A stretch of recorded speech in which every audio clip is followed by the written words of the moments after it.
Hello and welcome to Racers Now. It's just 2 weeks to go until the Epsom Derby, and it's becoming a more of a crazy anti-post market by the hour, it seems, at the moment. There are currently just 13 horses under a triple figure price on the exchange for the Derby, and like I say, 15 days away. Pretty wild. And there's only 3 of those at a single figure price. I don't recall a Derby market like this in my time, that is for sure.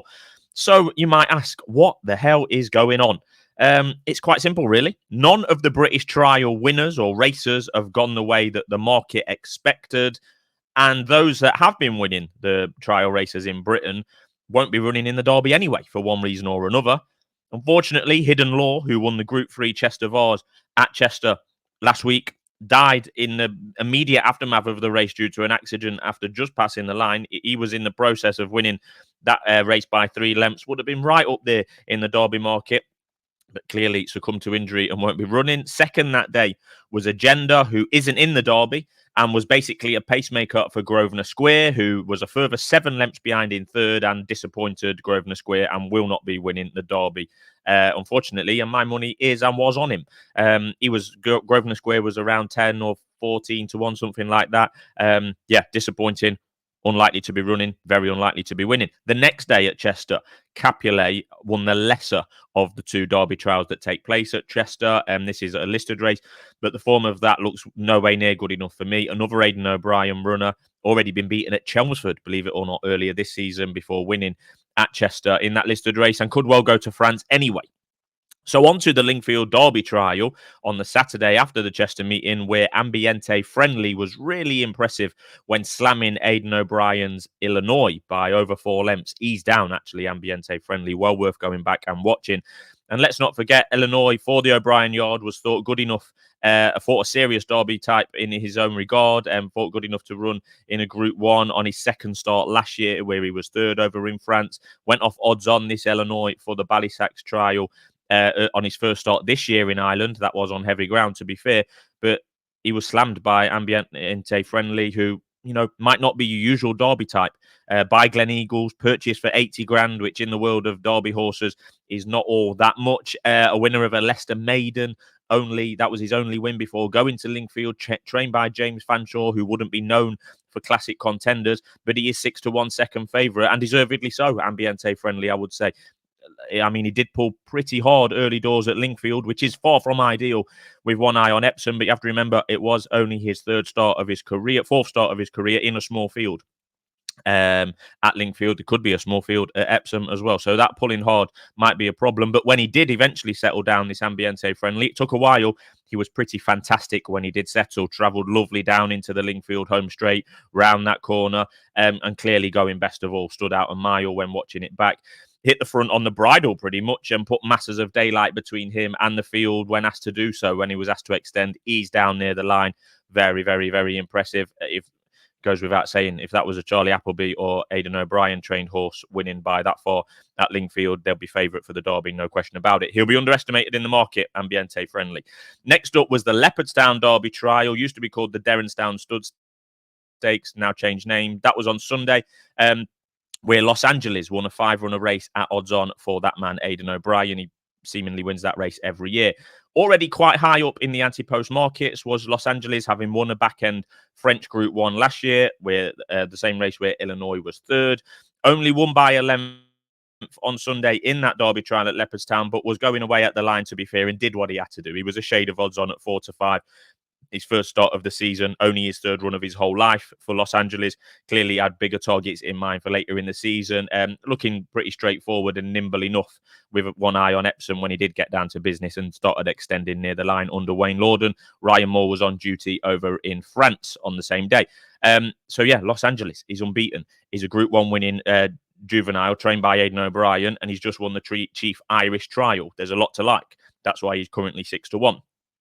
So after a very, very mixed picture on British shores in terms of trials, all eyes were on the Dante at York, usually without doubt the best Derby trial over the last 20 or so years, if not more, the Dante at York. Ancient Wisdom was the 7-4 favourite on his first start this season, having won the Racing Post Trophy at the back end of last season. And they were all absolutely smashed, including Ancient Wisdom, by Economics. trained by William Haggis on just his fourth career start, a third possibly. A horse, this Economics, who was in the Derby at the turn of the year, taken out of the Derby, went to Newbury, won pretty impressively, and then has come to the Dante and won that as well. So we've actually currently got a 6-length Derby winner that isn't entered in the Derby. Not for the first time this has happened. They do have the option to supplement horses. I think it costs around 75 or 80 grand, but it does appear unlikely at this stage, according to connections, that he will be supplemented. He should be supplemented. Economics should be running in the Derby. He's just won the Dante by 5 or 6 lengths. Very impressive.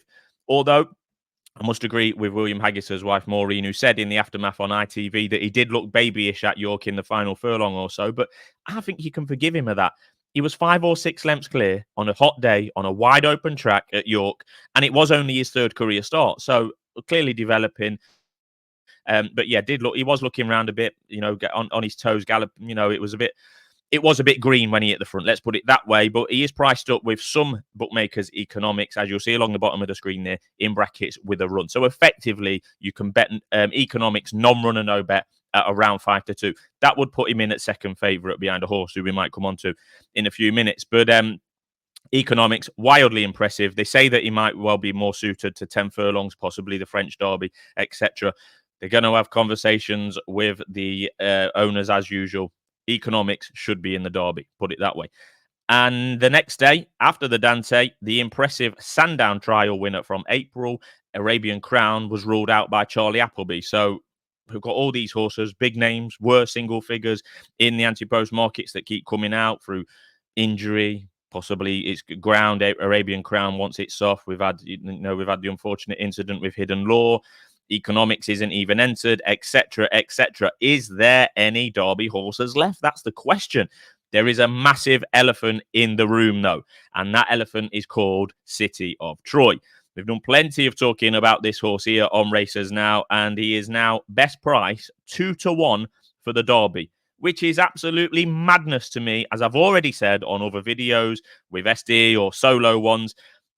This horse finished 9th of 11 in a Guineas 3 weeks ago, and he's 2-1 favourite for the Derby. I just don't understand it. But given the amount of good horses that are now not running in the Derby for a variety of reasons, the race could actually fall in the lap of City of Troy at this rate. He's likely, alongside Los Angeles, there's only going to be 2 Group 1 winners turning up at Epsom by the looks of it.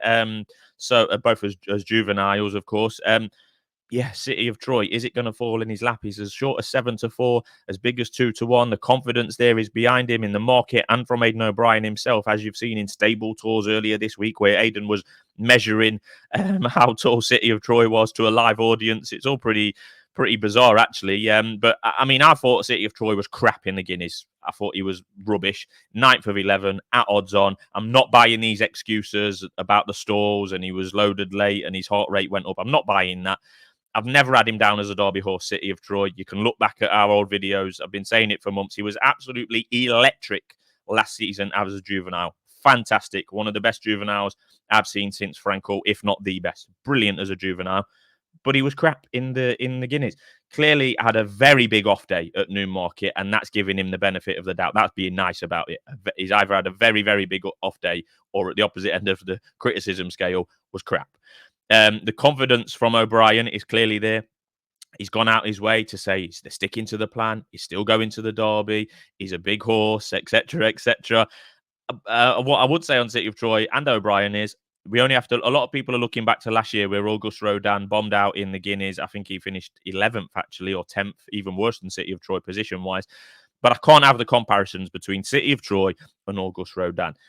I had Auguste Rodin down, and many others, as a Derby horse in the making as a juvenile. He won the Racing Post Trophy. As I've said before, any horse who wins the Racing Post Trophy over a straight mile as a 2-year-old should be and will always be considered a Derby horse. Auguste Rodin did that. City of Troy did not. And Auguste Rodin, to my mind, had a proper excuse for blowing out in the Guineas, and that was because he was struck into early doors by a stablemate, actually, and everything went wrong there, and he came back with a bit of a cut on his leg, if I remember rightly. So City of Troy, I would be against him. He is up there, bang up there in the market. He's either there through default, because all of these horses are coming out, or confidence from connections, or a bit of both. So is there a bet at this stage? That is the question. I can't find one, I'll be honest with you. I mean, there'll be one on the day for sure when declarations come in. As I said, there's 13 horses at the moment priced at 100 to 1 or under 100 to 1. It's pretty mad. I mean, and of those 13, you've got Diego Velasquez, Capulet, Henry Longfellow. A lot of those aren't going to run anyway, and they've got other options. So it's difficult to find a bet at this stage. I will pretty sure find one on the day at the final declarations, whereby the likes of Los Angeles and Ambiente Friendly would be contenders for me. But that's obvious. They've won Derby trials respectively. Ambiente Friendly impressively. Los Angeles maybe not as much, but it's got the profile for it. But there might be bigger prices on the day than they are now. Actually, I mean, Ambiente Friendly's in there at 13 to 2 with those connections and his profile. Is he going to go off much shorter than that? Probably not. Los Angeles is 6 to 1. Is he going to go off much shorter than that? Probably not. He will not be ridden by Ryan Moore, who will be on City of Troy. All the eyes will be on City of Troy. I think they'll be a similar price to what they are now. So all we can say is the 2024 Epsom Derby is a real head scratcher at this stage. We'll be back more here on Racers Now. Looking forward to the big anti-post races in the flat season.